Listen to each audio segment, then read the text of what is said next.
Hallelujah. सबको जय मसीह की। मैं प्रोफेट सुमनदीप और आपका स्वागत है बिशप अमरदीप मिनिस्ट्री में। आपसे कहना चाहता हूँ कि आप स्क्रीन के ऊपर ये एक लोगो देख रहे हैं सब्सक्राइब का। तो अगर आपने इसको रेड कलर को नहीं दबाया है तो इस बेल आइकन को नहीं दबाया है तो आप जरूर दबाएं ताकि हमारा हर एक नोटिफिकेशन आप तक पहुंचे। प्रभु मिनिस्ट्री में प्रभु आपको ब्लेस करे और आप आशीष को पाएं प्रभु यीशु मसीह के नाम से। प्रभु महान है, राज्यों का राजा प्रभु का प्रभु आपके जीवन में अद्भुत कार्य करे। और आज है 24 मई, बड़ी प्रार्थना सभा आज शाम को लाइव 8 बजे मेरे चैनल पर जरूर जुड़े। अगर आप बीमार हैं, बीमारों को शेयर करें। और कोई भी रोगी है, हर एक रोग से वो आजाद होंगे प्रभु यीशु मसीह के नाम से। बस करना क्या है, विश्वास से बैठना है और परमेश्वर अद्भुत कार्य करने जा रहा है, आपके बीच में अद्भुत कार्य करने जा रहा है। जब आप विश्वास से बैठेंगे परमेश्वर आपके जीवन में अद्भुत कार्य करेंगे और आप रोगों से आजाद होंगे प्रभु यीशु मसीह के नाम से। और हमारा आज का टॉपिक है आत्मिक घर कैसे बनता है। हालेलुया।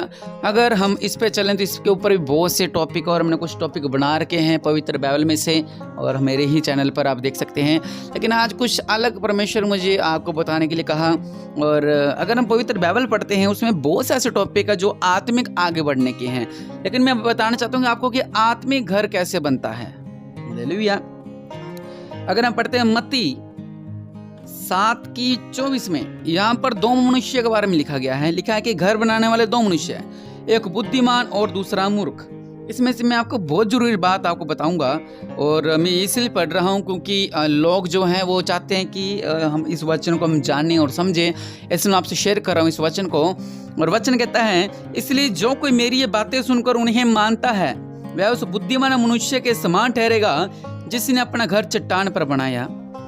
मींह बरसा और बाढ़ें आई और आंधियां चली और उस घर से टकराई, फिर भी वह नहीं गिरा क्योंकि उसकी नींव चट्टान पर डाली गई थी।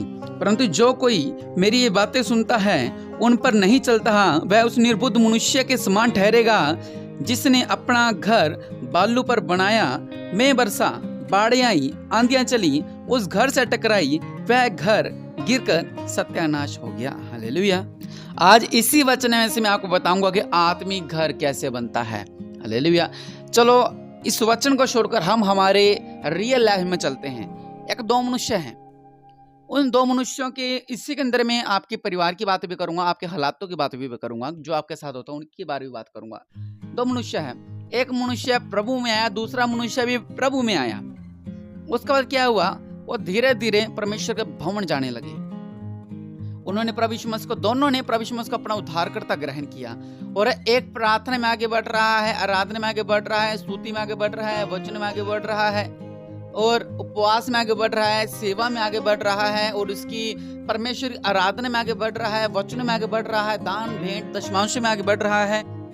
और वह हर एक बात में जो परमेश्वर की आज्ञा है उसमें आगे बढ़ रहा है। और एक दूसरा मनुष्य है, वो भी ऐसा कर रहा है कि वो प्रार्थना में जा रहा है और बाइबल भी पढ़ रहा है और प्रार्थना भी सुन रहा है, प्रार्थना भी कर रहा है, आराधना भी कर रहा है, और वो भेंट भी निकाल रहा है, और वह क्या कहें उसको कि चर्च भी जाने लग गया है और सेवा भी करवाने लग गया है। आप बताएं इन दोनों में क्या अंतर है? कुछ लोग कहेंगे कि दोनों सेम हैं। ये एक आत्मिक घर की बात कर रहा हूं मैं। जैसे मैंने वचन में पढ़ा वहां पर भी दो घर बने हुए हैं, दोनों सेम हैं, दोनों घर सेम हैं। आपको ऐसे लग रहे हैं कि दोनों घर अच्छे हैं, वो भी घर ऐसा, वो भी घर ऐसा है, इस घर में भी टाइल्स लगी और इस घर में टाइल्स लगी है, और इस घर में भी एसी लगा और इस घर में भी एसी लगा है। लेकिन उनमें अंतर आपको मैंने बताया कि एक घर है वो चट्टान पे बना हुआ है और एक घर है वो रेत पे बना हुआ है, रेत के टीले पर बना हुआ है। लेकिन दोनों के रूम में एसी लगा हुआ है, दोनों के घर में एसी लगा हुआ है, दोनों के पास अच्छी अच्छी गाड़ी है, दोनों के पास अच्छा अच्छा जमीन है, अच्छा अच्छा पैसा है, बहुत अच्छा चल रहा है। ऐसी मसीह लोगों को मैंने बारे आपको बताया इन दोनों के बारे में कि ये प्रभु में आगे बढ़ रहा है, आराधना में आगे बढ़ रहा है, दान भेंट दशमांश में आगे बढ़ रहा है, सेवा में आगे बढ़ रहा है, आत्मिक जीवन में आगे बढ़ रहा है, प्रचार में आगे बढ़ रहा है, प्रार्थना में आगे बढ़ रहा है, बाइबल पढ़ने में आगे बढ़ रहा है। और एक है वो बढ़ रहा है, वो चर्च से जा रहा है, वो दशमांश निकाल रहा है। इनमें बहुत अंतर आ गया इन बातों के अंदर। इनका अंतर ये आ गया कि जब बाइबल बता रही है कि जब आंधी तूफान आया, वो जो घर जो रेत के टिल्ले पर बना हुआ था वो नीचे गिरकर वो ढह गया। लेकिन जो दूसरा घर था जो चट्टान पर बना हुआ था वो घर नहीं गिरा। और मैं आपसे ये कहना चाहता हूँ कि जो हमारा घर है, जो आत्मिक घर है, ये एक चट्टान पर बना हुआ होना चाहिए। आत्मिक आप तभी बनोगे अगर आप परमेश्वर में हो। परमेश्वर में होने के लिए हमें परमेश्वर में होना ही उचित नहीं, बल्कि आत्मिक बढ़ने के लिए हमें आगे बढ़ना है। मैं अपने इस वचन को शायद ध्यान से नहीं सुना होगा मेरी बात को। मैंने ये बोला था कि एक इंसान है, वो चर्च की सेवा में आगे बढ़ रहा है, प्रचार में आगे बढ़ रहा है, वचन में आगे बढ़ रहा है, सेवा भाव में आगे बढ़ रहा है, परमेश्वर की मर्जी पूरी करने में आगे बढ़ रहा है, परमेश्वर की आज्ञाओं में आगे बढ़ रहा है, दान भेंट दशमांश मंतों में आगे बढ़ रहा है, लाइव सुनने में आगे बढ़ रहा है, वचन पढ़ने में आगे बढ़ रहा है, प्रार्थना करने में आगे बढ़ रहा है, हर एक काम में आगे बढ़ रहा है। और जो दूसरा इंसान वो सिर्फ पढ़ रहा है। इन मंत्र ये है कि जब हमारे जीवन में मुश्किलें आ जाती हैं, जब हमारे जीवन में प्रॉब्लम्स आ जाती है, जब हमारे जीवन में फाइनेंशियल कंडीशन ऐसी हो जाती है कि हमें मांग कर खाना पड़ता है, कि हमारे हालात ऐसे हो जाते हैं कि मौत से बदतर हमारे हालात हो जाते हैं, तब जो इंसान आगे बढ़ रहा था, जब उसके साथ ऐसा होता है, शैतान उसके पास आकर उसको कहता है कि चल छोड़ परमेश्वर को। जैसे अय्यूब के पास शैतान आया था, परमेश्वर वचन कह रहा है कि उसने कहा परमेश्वर ने दिया, परमेश्वर ने लिया। ये उसने इसलिए कहा था क्योंकि अय्यूब बहुत आगे बढ़ चुका था, बहुत ही ज्यादा आगे बढ़ चुका था। और उसके साथ उसकी अर्धांगिनी वो भी प्रार्थना करती थी, वो भी स्तुति करती थी, वही जो अय्यूब कुमाता वही वो खाती थी। लेकिन उसने क्या कहा, परमेश्वर को छोड़ दें। कुछ लोग ऐसे हैं जो प्रभु में जब चलते हैं वो अपना घर टिल्ले पर बना लेते हैं। हालेलुया। वो अपना घर टिल्ले पर बना लेते हैं। ऐसे जैसे मैंने आपको बताया कि वो प्रार्थना तो करते हैं, लेकिन जब मुसीबत आ जाती है तब उनका घर गिर जाता है। वो आराधना तो करते हैं, लेकिन जब मुसीबत आती है उनका घर गिर जाता है। वो वचन तो पढ़ते हैं, लेकिन जब आराधना करते हैं उनका घर गिर जाता है। हालेलुया। आराधना करते घर कैसे गिर जाता है? कि जब उनके ऊपर कोई संकट मुसीबत आ जाती है, वो आराधना को छोड़कर बीच में से भाग जाते हैं कि नहीं वो काम जरूरी है, परमेश्वर की आराधना से कुछ नहीं होगा। हालेलुया। ये अंतर है आत्मिक जीवन का। जो आत्मिक घर बनाना चाहता है, जैसे मैंने बोला, हर एक बात में आगे बढ़ना है, हर एक बात में आगे बढ़ना है। जो वही है, आप किसी चर्च में जाते होंगे, आपने नोटिस किया होगा कि एक इंसान पीछे बैठता था, आज वो आपके सामने स्टेज पर है। कुछ लोग हमारे चर्च में भी देखते हैं, अरे ये लड़का तो हम इसको जानते तो नहीं, लेकिन इसके पास बैच है, हम इसको पहचानते तो नहीं, लेकिन ये तो नया लड़का आने लगा, ये तो नई बहन आने लगी है, ये कहां से आए, ये कौन है ये लोग, वही सोचने लग जाते हैं। हालेलुया। क्योंकि परमेश्वर उन्हें आगे बढ़ाता है, क्योंकि वह आगे बढ़ते हैं। और आपने ये भी देखा होगा, कुछ टीम को लोग घट भी जाते हैं, बढ़ते बढ़ते कम भी हो जाते हैं। फिर हम सोचते हैं कम कैसे हो गए। जो लोगों का काम है सोचना, वो कम ऐसे हो जाते हैं क्योंकि उनके अंदर क्या आ जाता है, अविश्वास आ जाता है। हालेलुया। क्योंकि वो गिर जाते हैं, चलते चलते वो रुक जाते, जब उनके ऊपर मुसीबत संकट आते हैं वो छोड़ जाते हैं। हालेलुया। मैं आपसे ये कहना चाहता हूँ, आत्मिक बढ़ने के लिए हमें आगे बढ़ना है हर एक बात में। अगर आप वचन पढ़ते हो, पढ़ो ही नहीं बल्कि उसको मानो ही नहीं बल्कि उसको और गहराई में जाओ उस वचन की। बहुत से स्टेप है इस चीज के। प्रार्थना आप करते हो, कोई बात नहीं, हर एक इंसान प्रार्थना करके सोता है, लेकिन आप प्रार्थना करो, प्रार्थना के अंदर दर्शनों को मांगो, दर्शनों के अंदर परमेश्वर से बात करने के जिद को पकड़ो। हालेलुया। कुछ लोग दर्शन भी देखते हैं, लेकिन आत्म दर्शन कैसा है कि प्रभु जी मैं तेरा हूं, मैं तब तक नहीं उठूंगा जब तक मुझे दर्शन ना दोगे। तो ये आगे बढ़ने के हैं, आत्मिक आगे बढ़ने के राज कि करते चर्च में सब जाते हैं। आपने देखा नहीं, कहते कोई यार मेरी पड़ोसी में आती थी, वो तो उसका पति का जीवन तो बदल गया और उनके घर में मिरेकल मनी भी हो रही। मैं तो कहती हूँ प्रभु मिरेकल मनी हो रही मेरे जीवन में हो नहीं रही है। और कुछ लोग कहते हैं कि मेरे पड़ोसी, इसको तो मैं ही लेके आई थी, इसके कैंसर था वो ठीक होगा, लेकिन मेरे तो खांसी नहीं जा रही है। ये कैसे, क्यों, ये गड़बड़ क्यों हो जाती है? जब वो आती है, कैंसर का पेशेंट आता है, वो विश्वास से आता है कि मैं परमेश्वर के भवन में जा रहा हूँ। वो हर जगह से घूमता फिरता क्या होता है, आया होता है, वो कहता कि नहीं अब परमेश्वर मेरा है। लेकिन आपके साथ चमत्कार क्यों नहीं होता? क्योंकि आप कहते हो परमेश्वर तो मेरा है, परमेश्वर तो मेरा है। आपने इस बात को नोटिस किया होगा कि जो बार बार घर में आता है उसकी इज्जत कम हो जाती है। और अगर आपके रिश्तेदार है, वो आपके घर में बार बार आता है, हर तीसरे दिन आता है, आप उसकी इज्जत करना बंद कर दोगे। अगर वही आपके घर में 1 साल के बाद आता है तो आप उसको बहुत इज्जत मान दोगे। जब परमेश्वर के साथ हम 24 घंटे रहते हैं, हम परमेश्वर की इज्जत मान नहीं देते हैं। हम कहते हैं नहीं, प्रार्थना नहीं करनी, नहीं वचन नहीं पढ़ना, नहीं आराधना नहीं करनी, नहीं सत्संग में नहीं जाना, नहीं उपवास नहीं रखने। लेकिन जब कोई मुसीबत आ जाती है फिर हम परमेश्वर पास दौड़ दौड़ जाते हैं। प्रभु कहेंगे अच्छा अब आ गया है मेरे पास, तू अब क्या लेने आया है? जब तेरे हालात अच्छे चल रहे थे तब तो तू कह रहा था कि मुझे परमेश्वर की जरूरत ही नहीं, ना तू प्रार्थना करता था, ना तू आराधना करता था, ना तू भजन गाता था, ना तू संडे चर्च में जाता था, ना तू कुछ करता था परमेश्वर के, ना कोई बीजता था परमेश्वर के लिए। अब क्या करने आया है? हालेलुया। फिर भी परमेश्वर हमारे पर कृपा कर देते हैं। तो परमेश्वर के लोगों, अगर आप आगे बढ़ना चाहते हैं तो करना क्या है? मैंने 2 इंसान बताए, ये मैंने रियल बातें बताई क्योंकि मैं लोगों के घरों में जाता हूँ प्रार्थना करने के लिए। मैंने देखा लोगों को, बहुत से ऐसे लोग हैं वो क्या करते हैं, परमेश्वर से दूर हो जाते हैं। इसीलिए दूर हो जाते हैं क्योंकि कहते कि नहीं अब तो मेरे परिवार में समस्या आ गई है, मेरे ना परिवार में ये संकट आ गया है, मेरे ना पति ऐसा कर गया मेरे साथ, मेरी पत्नी ऐसे कर गई मेरे साथ, मेरे बच्चे ऐसे कर गए मेरे साथ। तो अगर आप आत्मिक होंगे, इस बात को ध्यान से समझे, अगर आप आत्मिक होंगे तो आप पौलुस और सिलास की तरह अपनी मुसीबतों के पहाड़ को भूकंप से हिला दोगे। कहीं आमीन। उन्होंने भूकंप ला दिया था जेल के अंदर। हालेलुया। क्योंकि परमेश्वर ही सब कुछ करने वाले हैं। उन्होंने भूकंप ला दिया था जेल के अंदर। अगर आप आत्मिक होंगे, जब आपको समस्या घेर लेगी, जब आप परमेश्वर का नाम लोगे तो भूकंप आएगा, हर का बंधन टूट जाएंगे प्रभु यीशु मसीह के नाम से।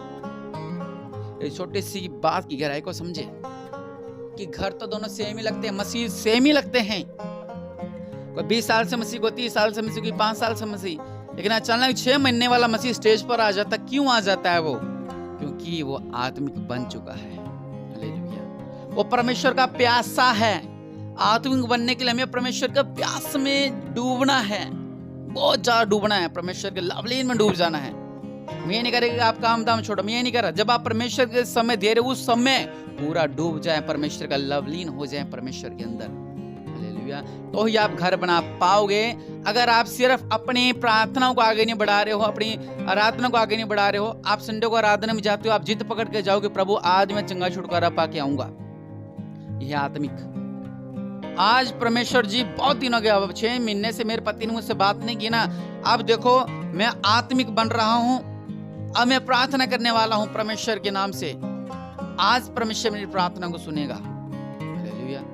और परमेश्वर मेरे जीवन में चमत्कार करेगा। अब कुछ लोग कहेंगे कि पति से बात करेंगे आत्मिक, इसमें भी एक लॉजिक है। लॉजिक है कि कुछ लोग ऐसे हैं जो परमेश्वर से दूर हो रहे हैं क्योंकि उनकी प्रॉब्लम ऐसी चल रही है, फैमिली प्रॉब्लम ऐसी चल रही है कि वो कह रही मेरी प्रार्थना करने का मन नहीं लगता।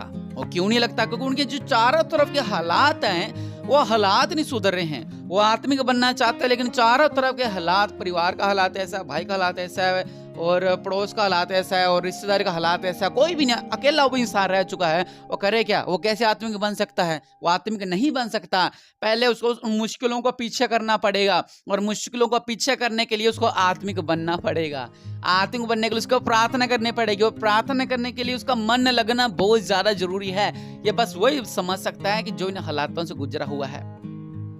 जब उसका मन बदलेगा, जब उसके अंदर चमत्कार धीरे धीरे शुरू होगा, तब क्या होगा? वह आत्मिक वाली लाइन में जाएगा। लेकिन इसमें एक और बात है कि जो इंसान पहले से आत्मिक है, जो इंसान पहले से आत्मिक है, चाहे उसके ऊपर 1000 मुसीबतें आ जाए, उसका बच्चा चला जाए इसके पास से, उसका पति चला जाए, वो उसको किसी से कोई मतलब नहीं होगा, वो सिर्फ प्रभु में लवलीन होगा।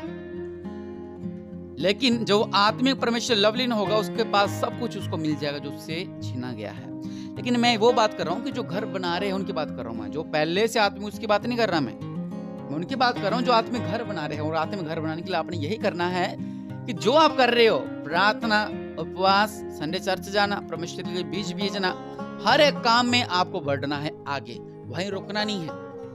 प्रार्थना का समय बढ़ाएं, वचन पढ़ने का समय बढ़ाएं, बाइबल पढ़ने का समय बताएं, आगे बढ़ाएं, हर एक काम का आगे बढ़ाएं ताकि आप आत्मिक बन सकें।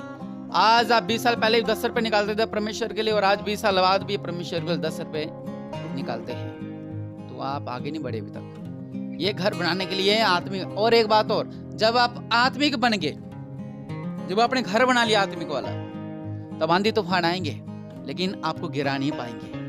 आगे फैमिली प्रॉब्लम हो सकती है, मतलब जो शैतान करता है, ये तो आत्मिक बढ़ रहा है, इसको मैं गिराता हूँ, कोई ना कोई प्रॉब्लम करेगा शैतान, लेकिन जब हम आत्मिक हैं, जिस तरह अलीशा को चारों तरफ से घेर लिया था, वो सब घबरा गए, पूरा गांव घबरा गया। लेकिन अलीशा क्या कह रहा है कि परमेश्वर इसकी आत्मिक आंखें खोल लो। जब उसने आत्मिक आंखों से देखा, चारों तरफ अग्नि में रथ थे। कैसे? परमेश्वर ने भेज दिया। पहले वो देख नहीं पा रहा था, लेकिन अलीशा देख पा रहा था। लेकिन अलीशा घबराया नहीं मुसीबतों को देख के। जब हमारे ऊपर भी मुसीबतें आ जाएंगी आत्मिक घर बनाने के बाद, शैतान हमेशा पंगे लेता रहता है, क्योंकि शैतान पंगे हमेशा लेता रहता कोई ना कोई। तो जब हम आत्मिक हैं तो शैतान आपसे कोसों दूर रहेगा, आपका निकट नहीं आ पाएगा, क्योंकि आप आत्मिक बन चुके हैं। आत्मिक बनना मतलब हम परमेश्वर को बहुत ज्यादा क्लोज हो गए हैं। हम बात कर रहे हैं परमेश्वर से, परमेश्वर हमसे बात कर रहा है। हम दर्शन देख रहे हैं परमेश्वर के, हम जब कह रहे हैं परमेश्वर अब मुझसे बात करो प्रभु, तब हमसे बात कर रहे हैं। प्रभु मैंने आपको एक बार और देखना, हम तब देख रहे हैं। हम कोई वचन पढ़ेंगे, आपको अलग से ज्ञान होगा, एक अलग सी नॉलेज होनी शुरू हो जाएगी।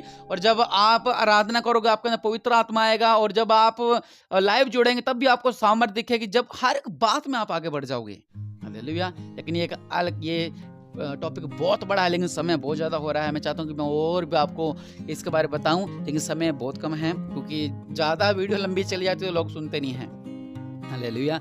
इसलिए मैं आपसे कह रहा हूँ कि आप लोग क्या करें, आत्मिक जरूर जुड़े। हालेलुया। आत्मिक जरूर जुड़े परमेश्वर के अंदर, परमेश्वर में। हाँ, प्रार्थना करो तो स्तुति करो, सब सही है। आत्मिक जुड़ने का मतलब, जिस दिन आपके ऊपर बहुत बड़ा संकट आ गया, कुछ लोग करेंगे हमें कैसे पता लगा हम आत्मिक हैं, कि हमें कैसे पता लगा हम आत्मिक बन चुके हैं। जब आपको बहुत बड़ा संकट आएगा ना, तब आप उसको चुटकी में सोल्व कर लोगे। अरे चल निकल संकट, चल मुसीबत निकल प्रभु यीशु मसीह के नाम से। इसका मतलब आप आत्मिक बन चुके हैं। हालेलुया। विश्वास में, प्रार्थना में लवलीन हो चुके हैं। तो परमेश्वर आपको ब्लेस करें। और मैं प्रार्थना कर रहा हूँ कि इस परमेश्वर प्रभु यीशु मसीह जो ये वचन मैंने सुनाया है, ये इनके अंदर लाख गुना फले। और मेरे पिता, ये जिसको शेयर करो उसका जीवन ही बदल जाए। मेरे पिता, ये भी आत्मिक बने। जो प्यासे हैं, इस वचन के द्वारा समझे कि आत्मिक होना कैसे हम आत्मिक घर बना सकते हैं। और परमेश्वर आपके बीच में अद्भुत कार्य करेंगे और आप आशीष को पाएंगे। शैतान इस वचन को चुराने न पाए। परमेश्वर आपको ब्लेस करे। और आज शाम की लाइव जरूर जुड़े। प्रभु आपका जीवन में अद्भुत कार्य को करे। और कोशिश करेंगे हम और आत्मिक के बारे में बनाने के बारे में। चाहता हूँ कि आप कमेंट में लिख दिया करें कि इस पर एक वीडियो बनाएं जी, इस टॉपिक पे वीडियो बनाओ, इस टॉपिक पे वीडियो बनाओ। तो मैं कोशिश करूंगा। वैसे तो मैं, जो परमेश्वर मुझसे कहते हैं, मैं ज़्यादातर वही टॉपिक ढूंढता हूं। और अगर मुझे कोई नहीं मिलता, मैं सिर्फ प्रार्थना डालता हूं। और ज़्यादातर तो मैं परमेश्वर से कहता हूँ प्रभु आज का वचन मुझे बताओ। और मैंने आज कुछ और ढूंढ रहा था, लेकिन मुझे मिला। और मैं चाहता हूँ कि आप भी कमेंट में लिख दिया करें कि इसके ऊपर वीडियो बनाए, इस पर वीडियो बनाए, जिस पे वीडियो बनाए जी। और मैं जरूर आपके लिए एक वीडियो तैयार करूँगा। और परमेश्वर आपके उस टॉपिक के द्वारा और लोगों के जीवन को भी ब्लेस करेंगे। और मैं आपसे कहना चाहता हूँ